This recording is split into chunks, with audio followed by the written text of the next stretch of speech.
Kamusta mga kaibigan? Nandito na naman tayo para pag-usapan ng ilang mga kawili-wiling kaalaman mula sa buong mundo pati na rin sa ating bansa.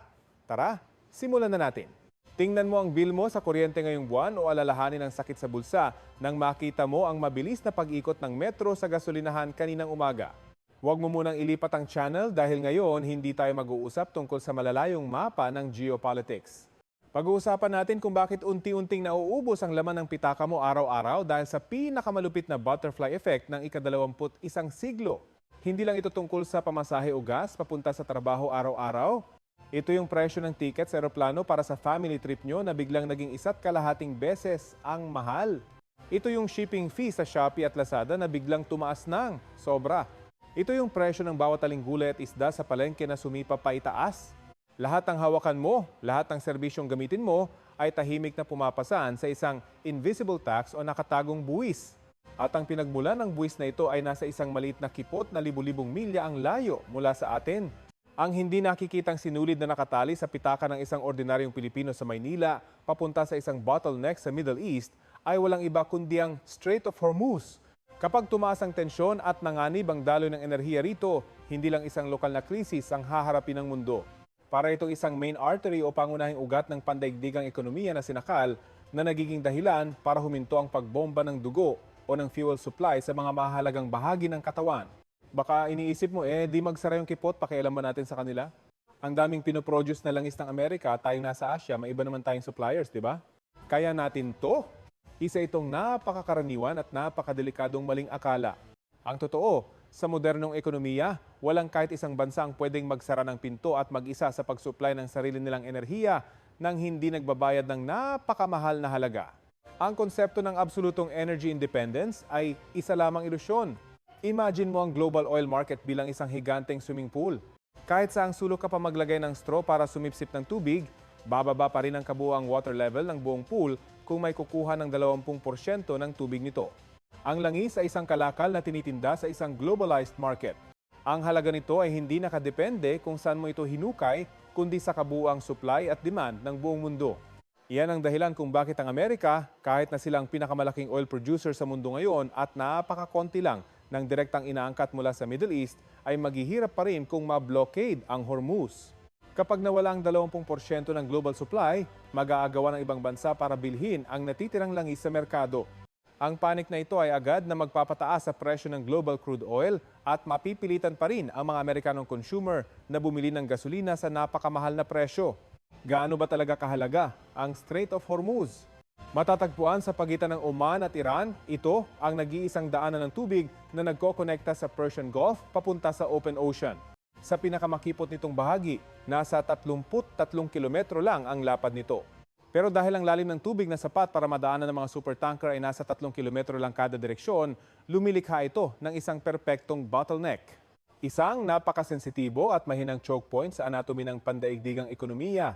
Araw-araw humigit kumulang 21 milyong bariles ng langis ang dumadaan sa mahalagang rutang ito. Para mas madaling ma-imagine, ang numerong ito ay katumbas ng humigit kumulang 20% ng kabuuang konsumo ng langis ng buong sangkatauhan. Kung i-convert ito sa mga nakasalansan na bariles, makakabuo ito ng isang tore na aabot hanggang sa outer space araw-araw. Ang pagkaantala rito ay hindi lang simpleng pagkawala ng ilang biyahe ng barko, kundi ang paglalaho ng 1/5 o 1/5 ng enerhiya ng mundo. At hindi lang crude oil. Ang Strait of Hormuz ay gateway din para sa humigit kumulang 1/4 ng global liquefied natural gas o LNG na pangunahing nanggagaling sa Qatar. Ang LNG ay isang mahalagang fuel para sa paggawa ng kuryente at heating para sa bilyon-bilyong tao sa Asia at Europa. Bukod pa rito, ang liquefied petroleum gas na ginagamit natin sa pang-araw-araw na pagluluto sa bahay ay malaki rin ang dependensya sa rutang ito. Kung magsara ang Hormuz, lalamig ang kalan sa kusina mo. Pag pinagsama-sama lahat, pinag-uusapan natin dito ang humigit kumulang 250 milyong bariles ng langis at iba pang energy products na nakalutang sa karagatang ito sa anumang oras. Isang napakalaking bulto ng yaman at enerhiya na kayang magdikta ng pag-unlad o pagbagsak ng 12 ng ekonomiya. Anumang sea mine, pag-hijack ng barko o military clash sa lugar na ito ay parang isang posporo na itinapon sa isang bodega ng pulbura. Ano nga ba ang agad na mangyayari kung ma-blockade ang Hormuz? Ang una at pinakamalupit na epekto ay tatama sa global shipping industry.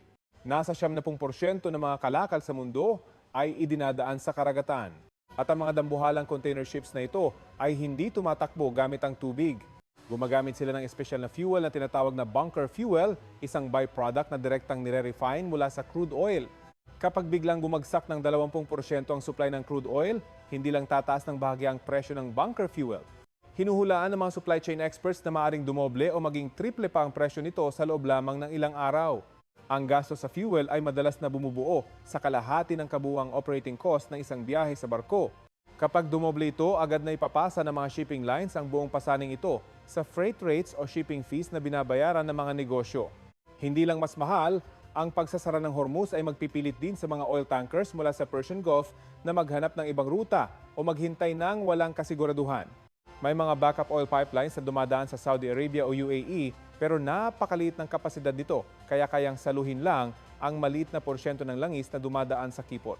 Ang delay na ito ay lilikha ng domino effect na sisira sa buong schedule ng pagdating ng mga cargo ships sa buong mundo. Susunod ang aviation industry. Ang presyo ng jet fuel ay ganoon din ang sasapitin katulad ng sa mga barko. Kapag nagkulang ang raw crude oil supply ng mga refineries, babagsak ng malala ang produksyon ng jet fuel. Agad na magpapatupad ang mga airlines ng emergency fuel surcharges sa mga tiket ng pasahero at air freight fees. Ang mga budget flights at murang pamasahe sa eroplano ay tuluyan ng mawawala sa merkado. Mula sa maritime shipping hanggang sa aviation, ang pagtaas ng logistics costs ay gagapang sa presyo ng lahat ng bilihin. Mula sa mga imported na electronic parts, damit, hanggang sa trigo, fertilizer at mga pangunahing pagkain. Lahat ay magmamahal. Ang inflation, ang halimaw na pilit kinokontrol ng mga central banks sa buong mundo, ay babangon muli ng mas malakas pa kaysa dati at direktang sasakal sa purchasing power ng mga ordinaryong manggagawa. Gawin nating halimbawa ang Pilipinas. Bilang isang bansa na halos ini-import ang buong pangangailangan nito sa langis, anumang price shock mula sa Hormuz ay direktang tatama sa ating ekonomiya. Ang electric bill sa Meralco ay sisipa pataas dahil magiging mahal ang fuel na nagpapatakbo sa mga power plants. Ang mga tsuper ng jeepney na siyang backbone ng ating public transport ay magrarally o mapipilitang magtaas ng pamasahe na magdadala ng galit sa milyon-milyong commuter araw-araw. At sa Pilipinas, ang mahal na transportasyon ay nangangahulugan din ng pagtaas ng presyo ng pagkain. Mula sa mga agricultural islands, ang gastos para magdala ng bigas, isda at gulay sa mga supermarket sa Metro Manila ay aabot sa record high. Ang isang energy crisis na libu-libong kilometro ang layo ay mabilis na magiging krisis sa pagkain at cost of living sa hapagkainan ng mga mahihirap na pamilya. Iyan ang kalupitan ng isang globalized supply chain. Tingnan naman natin ang Western Australia, isang dambuhalang mining hub sa mundo. Sa kabila ng yaman nito sa mineral resources, ang rehiyong ito ay matinding nakadepende sa imported fuel para patakbuhin ang mga dambuhalang excavators at trucks nila. Kung maputol ang supply mula sa Middle East, ang mga iron ore at gold mines sa Western Australia ay maaaring maubusan ng fuel reserve sa loob lamang ng ilang linggo na magpipilit sa kanila na magsara at magpapabagsak sa metals market. Sa Europe, ang kontinenteng hirap na matapos maputol ang gas supply mula sa Russia, ang dependensya nila sa LNG mula sa Qatar na dumadaan sa Strait of Hormuz ay usapin ng buhay at kamatayan. Kung magsara ang kipot na ito sakto sa panahon ng winter, haharap ang Europe sa malawakang kakulangan sa heating energy. Ang mga industrial plants sa Germany ay mapipilitang bawasan ang produksyon o tuluyang magsara na magtutulak sa ekonomiya ng rehiyon sa isang malalim at malupit na recession. Ang India, na siyang may pinakamabilis na lumagong malaking ekonomiya sa mundo, ay nag-import ng higit sa 80% ng langis na kinokonsumo nito kung saan malaking bahagi ang dumadaan sa Hormuz. Ang isang oil price shock ay magpapalobo sa trade deficit ng India, magpapabagsak sa halaga ng kanilang rupi at direktang magbabanta sa kanilang pagsisikap na maging bagong manufacturing superpower. Walang bansa, maging sa Eastman o sa West, ang ligtas sa sakit na nagmumula sa kipot na ito.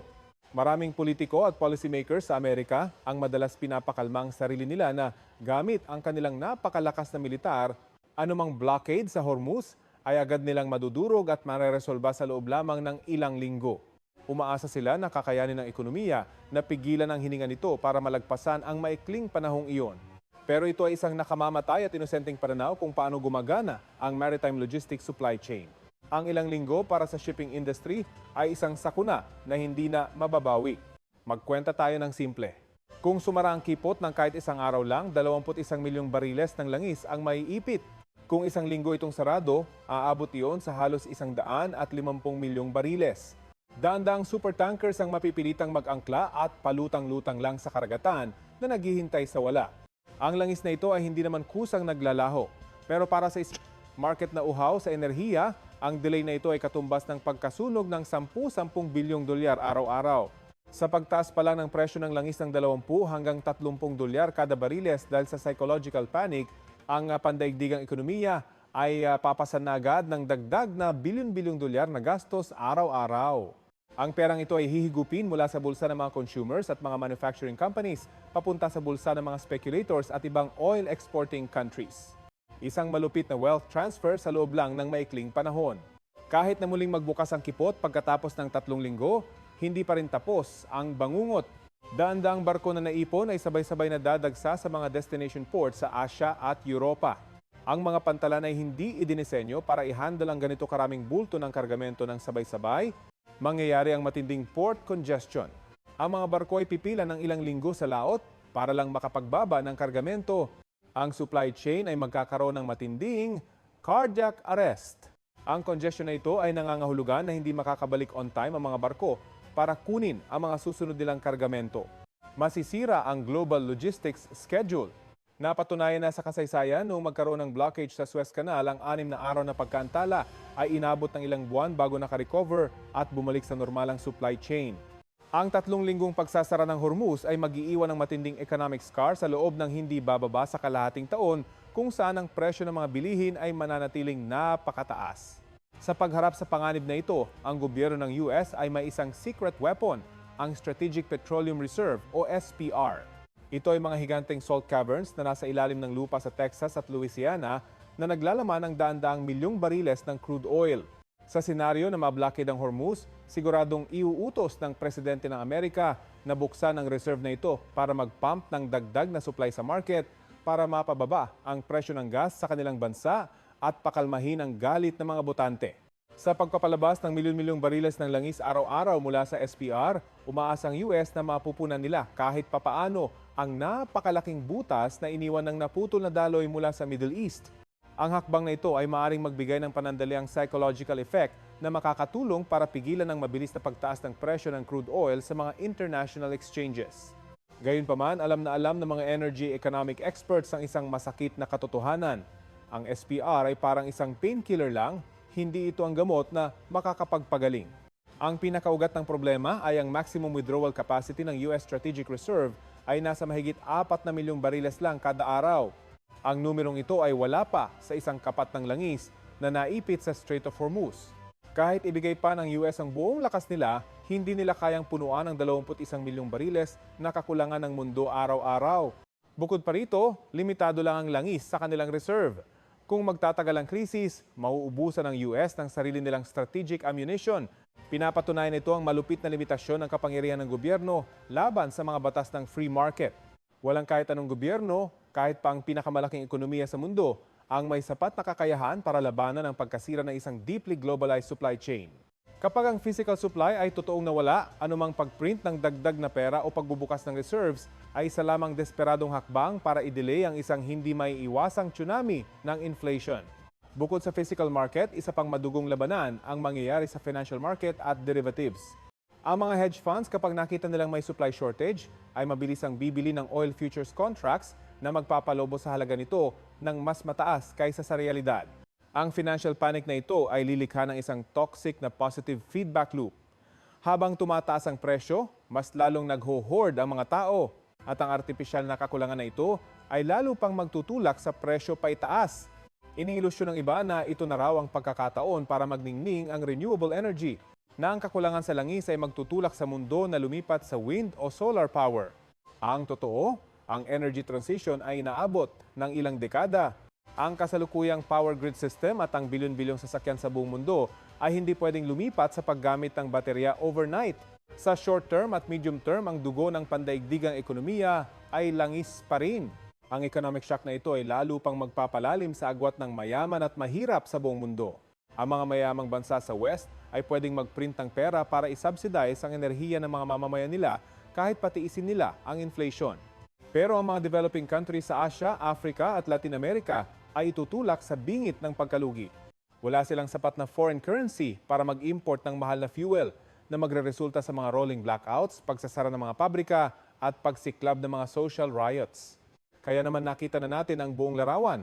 Mula sa isang maliit na kipot sa Middle East, ang isang insidente ay maaaring kumalat sa mga maritime routes, pabagsakin ang shipping industry, paralisahin ang aviation, itulak ang global inflation sa rurok, at sa huli, simutin ang mga huling barya sa pitaka ng isang ordinaryong mamamayan sa Pilipinas o India.